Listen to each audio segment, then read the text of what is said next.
Friday morning, 8 o'clock in the morning. Just got a call from the delivery driver with our ICF forms.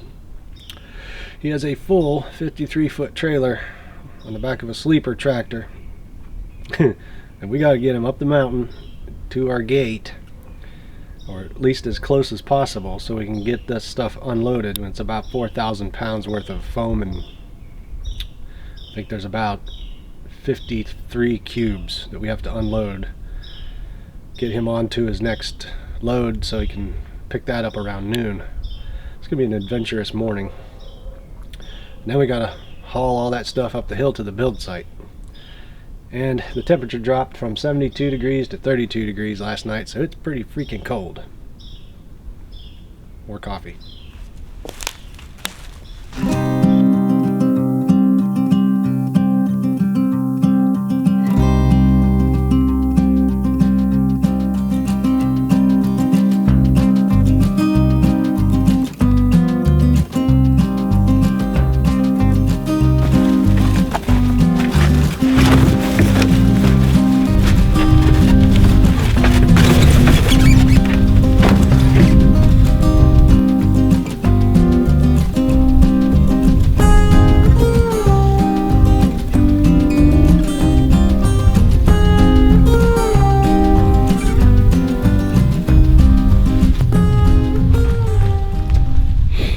So these are 6-inch straight blocks, and they got the 6-inch spacing between the foam with the webbing for your rebar, and then you clip together each block as you stack them. It's pretty simple. These are the taper top blocks for the very top course of the first floor. It just has more concrete that goes out to the very edge. That way you can lay a 2x10 over that for your sill plate on the top. 62 degrees today. It's supposed to be pretty decent, but we're going to get a real bad cold snap this week. Probably 19 degrees tomorrow night, probably snow tomorrow. We'd like to start getting our blocks set and stacked today, and hopefully be able to pour concrete towards the end of the week when the cold snap sort of lets up and starts to warm up a little bit. But we got put behind about 2 weeks because our guys that are helping us do the walls, they ended up on another job, and then weather. So yeah, that kind of put us back. But hopefully we're going to start unboxing these ICF blocks from FoxBlocks and start putting together our 8-inch basement wall today, at least the forms. And we'll show you how that works and how we do all that. We got some lumber here for strapping and for the walking boards on the bracing, and we got the LVL for the center mid beam in the basement. All that's all covered up so it doesn't get wet, but we'll be digging this out here momentarily. We did get our French drain trench dug, and we covered it with plastic so it don't get filled up with mud and leaves and water as it rains. And we'll get that pulled out and blown out with a backpack blower here directly. And we're ready to start unboxing these and start stacking walls. Fingers crossed. Let's get some stuff done today.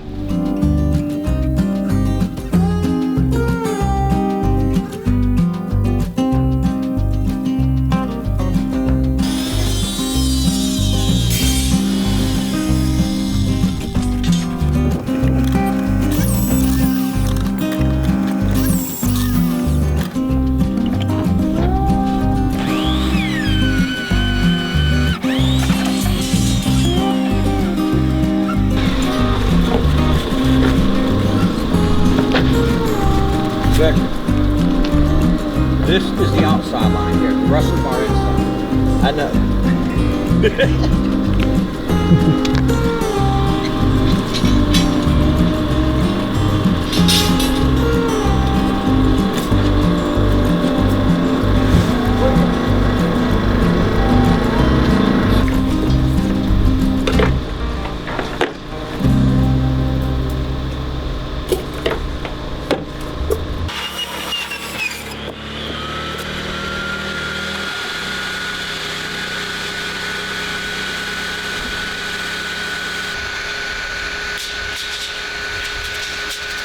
long is this wall? 40. Inside. Got our outside wall line struck. And we're laying the first course, which we have cut in half. So we have an 8-inch first course. And you can see here where we're clipping them together. This is how you connect your blocks together. You clip them with these HV clips. Then you lay your rebar down in these chairs. So we're mostly staging stuff now for tomorrow, trying to get the first 2 courses up. And tomorrow we'll knock this wall out.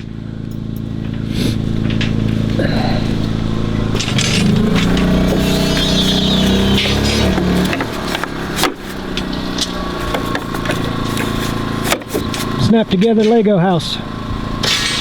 In ICF magazine, they got some guys out in Arizona, they painted the block the color of Legos and then they built it. Yeah, I saw that. They built it and it looks like a Lego house. Yeah, I saw that. We were pretty close on our string line, I guess. Oh yeah, you actually, we checked the numbers and you were good. Sweet. This side was a little bit short, but I made the cut on this side and that side exactly the same, so the lengths will be exactly right. Perfect.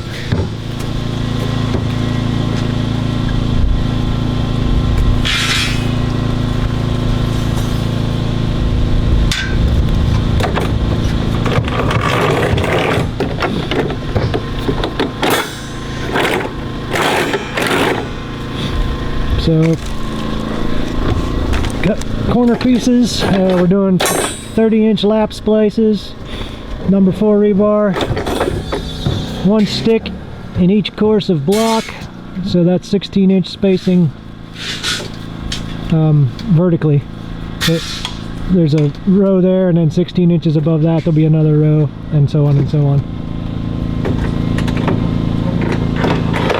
And all that depends on your how much backfill you're putting in, what size of wall.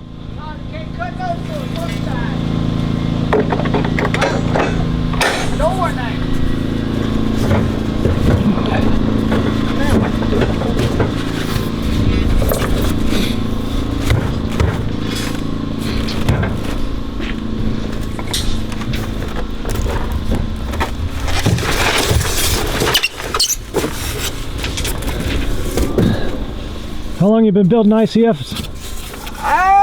Since 2002. 2002. How many have you done? Over 200. Over 200.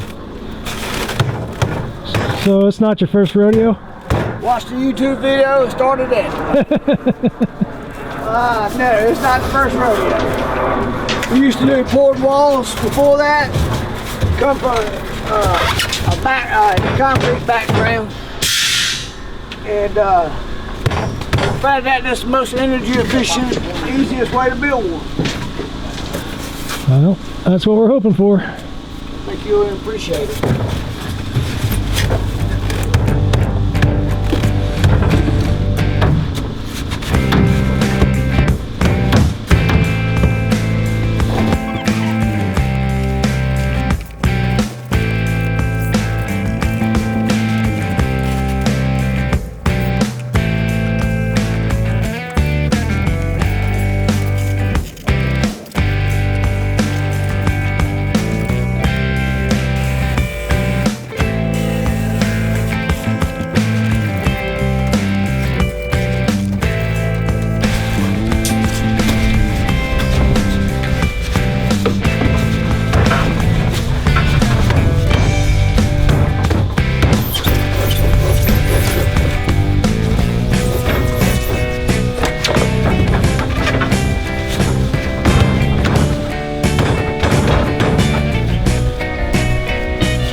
Just toss them in a pile. I'll pick them up tonight or tomorrow morning.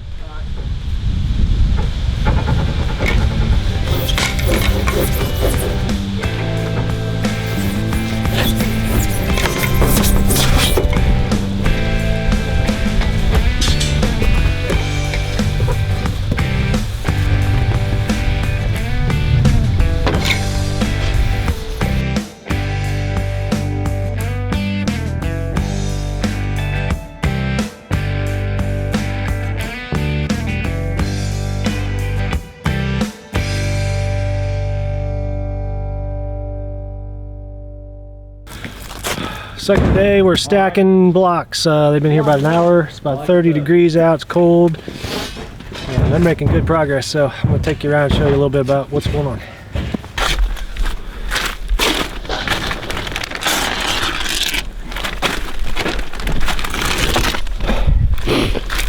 Okay, so we're spray foaming the bottom of the block to the footer to seal it and glue it, sort of.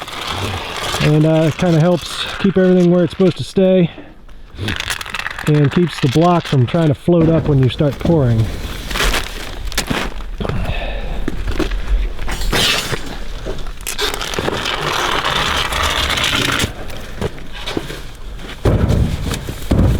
So these blocks are 16 inches tall and 4 feet wide, and you just kind of stack them up as you go, clip them. There you can see the tabs where they interlock here, lock together, so they're also reversible. And then there's a webbing for your rebar. Those are spaced every 8 inches. They also act as studs because they come to right there. So you can screw right to that stud, both inside and outside. So when you're putting your drywall on, you can screw to that. When you're putting your siding on or whatever you're using as cladding, you can screw to that. And we're making, we got a fire going. Let's try and keep this cardboard and stuff cleaned up. Keep stuff out of the way so they can get done what they need to get done. Starting to look like a styrofoam cooler. Every wall has a common seam like this. Usually off the corner, and then you strap that with scrap wood. That helps you keep everything lined up.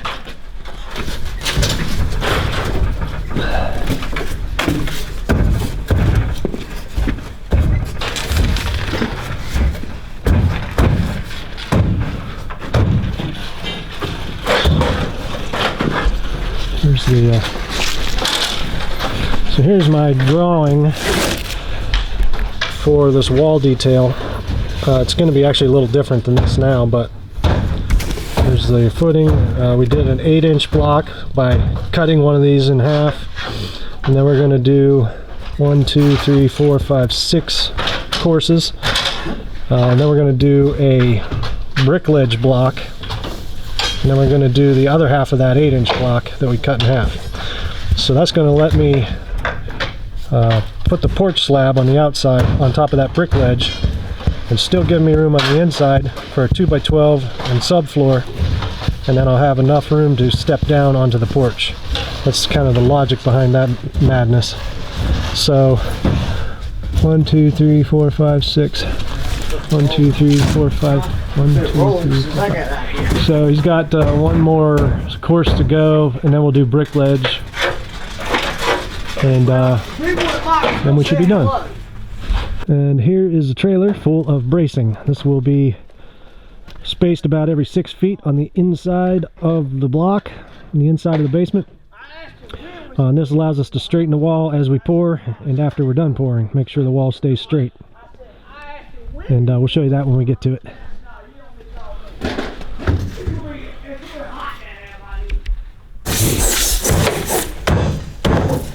Okay, I'm going to put you on the spot. I'm going to put you on the spot. You guys have been doing this for a long time. Probably used all different brands of these ICF blocks. What is it about FoxBlocks that's good or bad, or that you prefer? Hey, they're just the best stacking block. The Constellation system, the top of the block, is by far the most of that's the part. It makes stacking the block is easy or not. Okay. So, you know, it's like the interlocks are very good. The fingers for the chairs, you know, they hold the rebar in place without being so difficult to place it. It makes a difference on the installer. Yeah, so it takes less time and less time, less effort. Right. Less effort, and you know, and secure. Yeah. So what's the common seam for on each one of these walls? Well, what you do in ICF, you start from each corner and work back in. And that common seams just gives you a spot to break your stagger. Okay. So you can make, that's what allows you to make any size of block. Right. You don't have to go by the exact size of the blocks. That's exactly right. Right. Yeah, you can do it, but there takes an effort to get this thing exactly where all your seams work out. Right. And it does happen from time to time. Fox has a formula on their website that points you how to do it. Off their table. How to make a perfect block box. They give you. They have a table. Yeah. Cool. It is cool.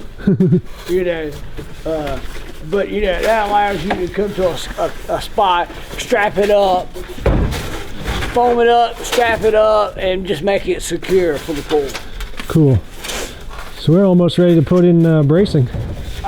We are probably getting very close to the bracing. Okay. Sometimes we'll stack in this last course so we don't have to stack just nothing but the top off of the ladder. It allows us to put it in, get all this stuff out of the way. It allows you to free up the floor space of the house. Gotcha. Alrighty. They stack, and FoxBlocks is very good about when you stack them up, the corners maintain and plumb.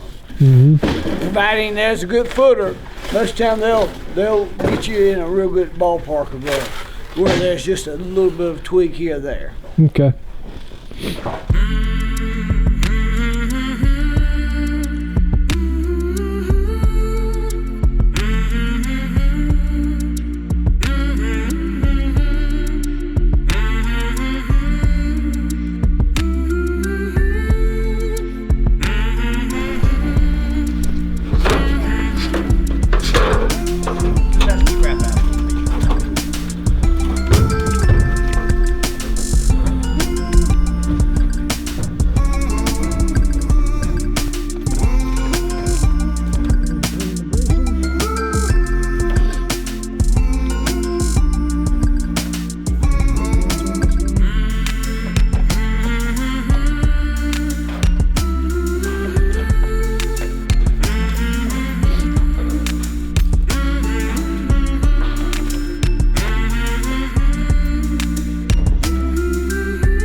This is the 8-inch Fox buck that we use to strap the door opening.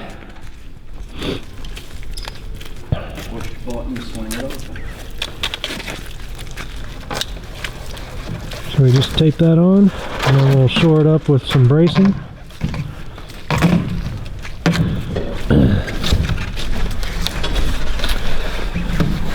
Got the bracing going up. Is this every, what, 5 or 6 feet apart? Yeah. So that's what we use to straighten the wall once we start pouring. Alright, so you can see here, this top course is brick ledge, and it's on 3 sides. And this is going to hold up the elevated slab porch on 3 sides, and then this side closest to me will not have a porch, so it has no brick ledge. And on top of this, we're going to cut some more 8-inch block in half and do a half course so that I can build the floor on the inside, and it'll be above the brick ledge, giving us enough room to put the slab on the outside and step down onto it, if that makes any sense. So that's where we're at. Now they'll adjust this wall and pull it in a little bit with the bracing, so that when we pour, we can easily push it out to straighten it, because you don't want to be pulling it in when it's full of concrete. That's why they put the bow in it and bow it in to start with. Okay, we're putting the what they call accelerator, which is basically a prefabbed rebar piece. You can see what he's got over there. We're putting that into this brick ledge, which increases its strength quite a bit, because we're going to be laying porch slabs on this, so we want to make sure we got enough strength. So we're putting this rebar in, and we're also dropping down the vertical rebar every 2 feet. Getting everything ready for inspection.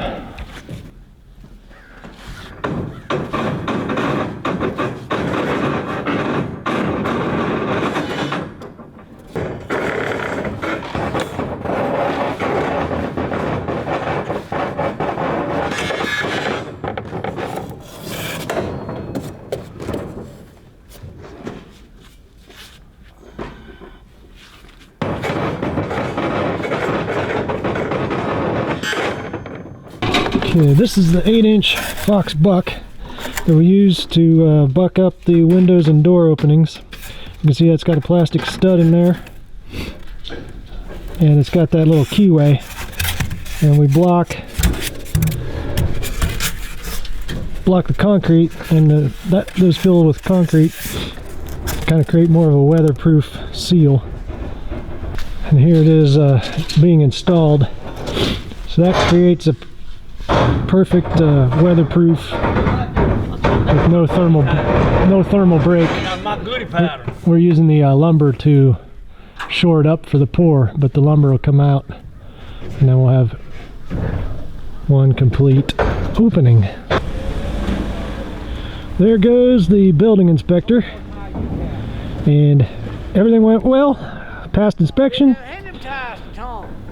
so we're allowed to pour concrete now. And we're not even finished. Well, we're almost finished. Putting in rebar, and we got to put one more half course of 8-inch block on top of that. All right, we're spray foaming all the common seams.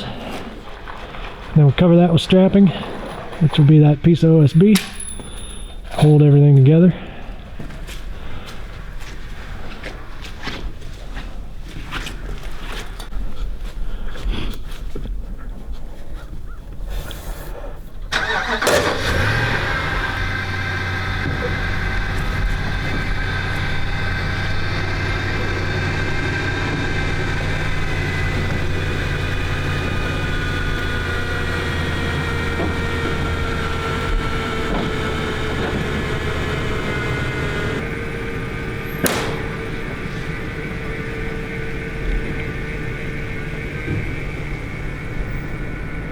Okay, we're wrapping things up here for the day. Victor's running some string lines, so we'll be able to level the walls, get them all straight, and we should be able to pour tomorrow, and we'll see you then. So that'll be the next video.